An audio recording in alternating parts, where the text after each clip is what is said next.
السلام علیکم۔ آج کی اس ویڈیو میں ہم آپ کے ساتھ اعتکاف کی دعا اور نیت شیئر کریں گے، لیکن اس سے پہلے یہ جاننا ضروری ہے کہ اعتکاف کیا ہوتا ہے۔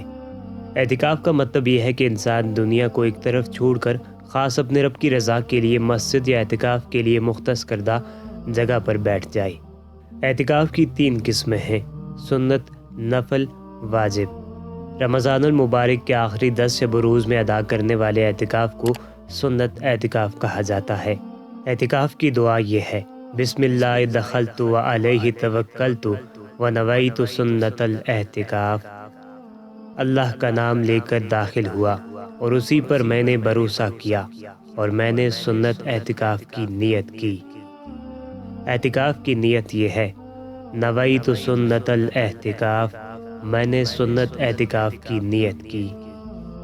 اعتکاف کی چند شرائط ہیں جن کا خیال رکھنا ضروری ہے۔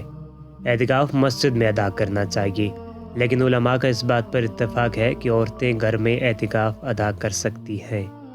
مسجد یا اعتکاف کی مختص کردہ جگہ کو غیر ضروری کام کے لیے چھوڑنے سے بھی اعتکاف ختم ہو جاتا ہے۔ اعتکاف کے دوران روزہ رکھنا ضروری ہے۔ اگر کوئی ایسی بیماری نہیں جس کے باعث روزہ رکھنے میں مشکل درپیش ہو۔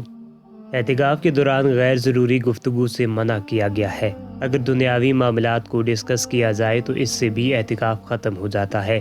ہاں، البتہ آپ قرآن پاک سیکھ اور سکھا سکتے ہیں۔ اس کے علاوہ اسلامی معاملات پر گفتگو کی جا سکتی ہے، سیکھنے اور سکھانے کی غرض سے۔ اگر اعتکاف سے متعلق آپ ڈیٹیل میں جاننا چاہتے ہیں تو اس ویڈیو پر کلک کر دیں۔ آج تک کے لیے اتنا ہی۔ مزید ویڈیوز کے لیے چینل کو ضرور سبسکرائب کریں۔ اللہ نگہبان۔